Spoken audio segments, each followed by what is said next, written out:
আজ তোর জন্য আমার খুব গর্ব হচ্ছে। মহুয়া, একটা কথা বলি, তুই কিন্তু খুব সাবধানে থাকবি, বুঝলি? স্কুলে তো নয় টিচাররা ছিল, শাসন করে পড়াশোনা করিয়ে দিত, কিন্তু কলেজে কলেজে কিন্তু তোকে কেউ বলার থাকবে না। নিজের খেয়াল নিজেকেই রাখতে হবে। কি রে, পারবি তো? রাখবো দিদি, রাখবো। আর এই শোন শোন শোন শোন, আরেকটা কথা শোন। বলছি, কলেজে আমার অনেক বন্ধু থাকবে যারা বলবে আজ কলেজে যেতে হবে না, কলেজ কামাই করি, সিনেমা দেখতে যাব, ফুচকা খেতে যাব। কিন্তু এইসব কথায় একদম কান দিবি না, শুধু মন দিয়ে পড়াশোনা করবি। আর কলেজে প্রথম দিন মানে তো র্যাগিং হওয়ার চান্স থাকে। এই শোন, কেউ যদি তোকে র্যাগ করে না, তুই তাহলে কলেজে গিয়ে কমপ্লেন করে দিবি। আর তার সঙ্গে আমাকেও বলবি, যা মজা দেখাবো না আমি ওদের। আর শোন, সিলেবাস কিন্তু নিতে ভুলবি না। বাস, একদম চুপ। চান্স পেলেই দিদিগিরি আরম্ভ, তাই না? দেরি হয়ে যাচ্ছে, চল। আরে বাবা, দেরি হচ্ছে, অনেক দেরি হয়ে যাচ্ছে। চল চল চল চল। কি হলো রঞ্জনাদি?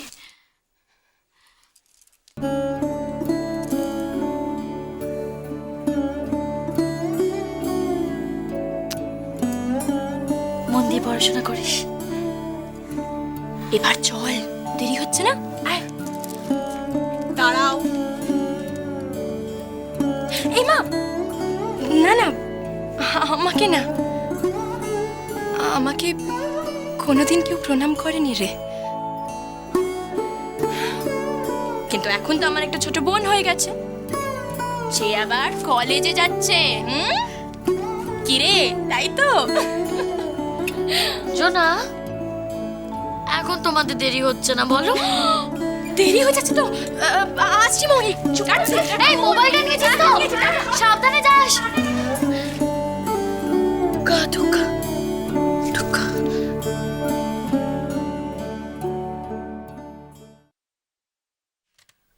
আরে অপর্ণা, তুমি এসো এসো, বসো প্লিজ। আমি বসতে আসিনি সর্বাণী। দেখো, তোমার সঙ্গে আমার বেশ কিছু জরুরি কথা আছে। অনেকদিন ধরেই ভাবছিলাম কথাগুলো বলবো কি বলবো না, কিন্তু আজকে আমাকে কথাগুলো বলতেই হচ্ছে, কারণ অলরেডি অনেক লেট হয়ে গেছে। কি হয়েছে অপর্ণা, সব ঠিক আছে তো? তুমি ঠিক কি চাইছো বলো তো সর্বাণী? তোমার চিকিৎসা, তোমার কাজকর্ম, তোমার মানসিক অবস্থা, শারীরিক অবস্থা সবকিছু দেখাশোনা করার ভার সমরেশের ওপর না? দেখো, একটা মানুষ এগুলো করে তার ব্যক্তিগত সম্পর্কের জন্য করে, নিজের মানুষের জন্য করে, কিন্তু তোমার আর সমরেশের তো এখন আর কোনো সম্পর্ক নেই সর্বাণী। অপর্ণা, তোমাদের সেই সম্পর্ক ছেড়ে তো তুমি নিজে বেরিয়ে এসেছিলে সর্বাণী, সমরেশকে ছেড়ে, তোমার বাচ্চাদের ছেড়ে, পরিবারের সমস্ত কিছু দায় দায়িত্ব থেকে মুক্ত হতে চেয়েছিলে। তাহলে এখন তুমি কিসের দাবিতে চাইছো যে তোমার ওই ফেলে আসা পরিবারের সবাই সবকিছু ফেলে দিয়ে তোমার সব দায়িত্ব নেবে? সমরেশ সব সময় তোমার পাশে থেকে তোমার সেবা করে যাবে, এটাই তুমি এক্সপেক্ট করছো কি করে? আমাদের ডিভোর্সের পর আমি তো কখনো আর সমরেশের ব্যক্তিগত ব্যাপারে ইন্টারফেয়ার করিনি অপর্ণা। করেছো সর্বাণী, ভীষণভাবে ইন্টারফেয়ার করেছো। আশেপাশে না থেকেও তুমি সব সময় আমাদের মাঝখানে থেকেছো, কারণ তুমি গুঞ্জা রঙ্গনের মা। ওরা ছোটবেলায় তোমাকে মিস করতো, ইনসিকিউর বোধ করতো, আর সেটা সমরেশ বুঝতে পারতো। আর তাই ওদের সেন্টিমেন্টে যাতে কোনো আঘাত না লাগে, তোমার জায়গাটা সমরেশ কাউকে ঢুকতে দিতে চায়নি। আর সেই জন্য, শুধুমাত্র সেই জন্য আমরা কিছুদিনের জন্য আমাদের সম্পর্কটাকে বাক্সে তুলে রেখে দিয়েছিলাম। অপর্ণা, আমি বিশ্বাস করো, আমার কোনো ধারণাই ছিল না।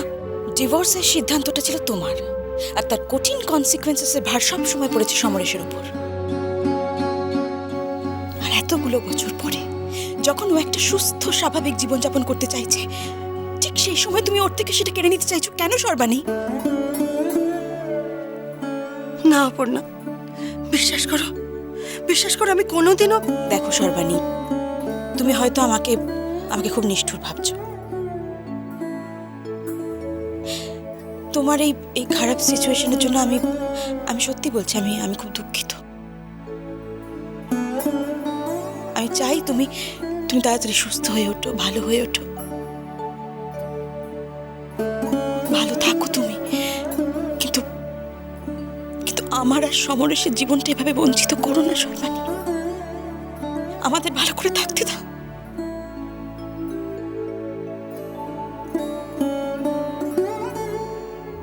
অপর্ণা, আমাকে তুমি ভুল বুঝেছো। আমি It's not fair, Sharbani. Not fair at all. দেখো, তোমার এই অবস্থার জন্য তো আমি দায়ী নই। না আমি তোমার কোনোদিন কোনো ক্ষতি চেয়েছি। তাহলে কেন তুমি তুমি আমার কাছ থেকে সমরেশকে ছিনিয়ে নিতে চাইছো সর্বাণী?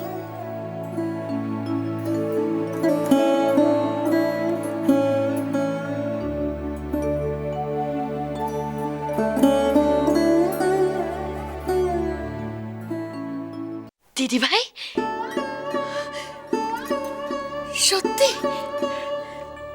সত্যি খুব খুব খুশি হয়েছি আমি দিদি ভাই, খুব খুশি হয়েছি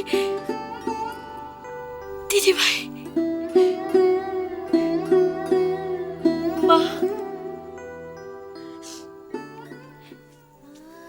এর থেকে বেশি আনন্দের আর কি হতে পারে বলো?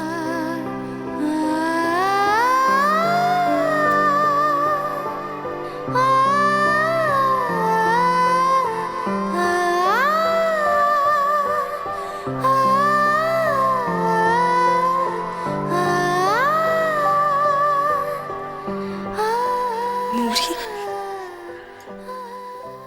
তোমার সব কথা মনে পড়ে গেল না?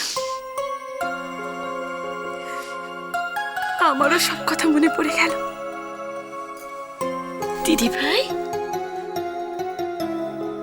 একদম নয়।